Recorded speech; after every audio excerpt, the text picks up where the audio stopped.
sortir. Qu'est-ce que vous pensez, Alpha, du discours du président français Emmanuel Macron à Ouagadougou qui a reconnu d'abord les crimes de la colonisation et qui a appelé finalement à sortir de cette relation-là?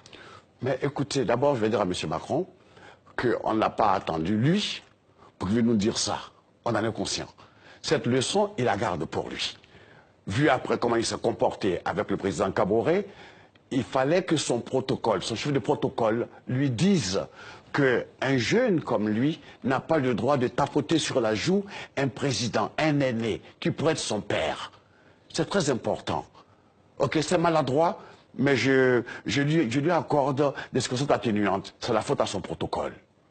Mais lui qui parle qu'il faut qu'on change, c'est une nouvelle façon de voir. C'est pas la France-Afrique. Il veut rompre finalement avec la France-Afrique. Mais c'est pas en tapotant l'autre sur la joue qu'on rompt. C'est une façon de l'infantiliser. Et c'est mal élevé. Oui. Ok? Mais reconnaître les crimes de la colonisation comme il l'a fait, ça va sur le bon chemin? Ce que je voudrais, c'est que les Africains aujourd'hui sont conscients. Moi, ce que je voudrais dire, que tous les jeunes Africains qui sont dans les grandes universités, qui voient comme ça nos chefs d'État patauger, qu'ils prennent l'exemple d'un pays que je connais, la Côte d'Ivoire, qu'ils fassent entrer des jeunes forces, des jeunes énergies, des cerveaux qui sont ici en Europe, aux États-Unis, en Angleterre, en Allemagne, pour que ceux-là derrière puissent donner des conseils et aider nos présidents à avoir un peu de dignité. Oui. Mais qu'est-ce qu'ils peuvent faire, ces jeunes?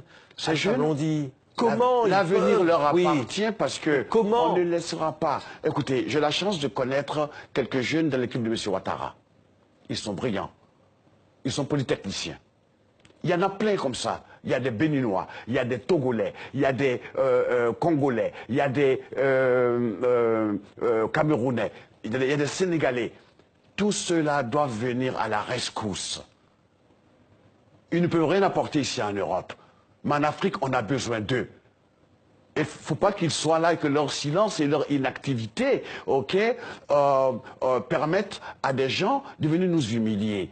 Les énarques comme M. Macron, il y en a aussi en Afrique.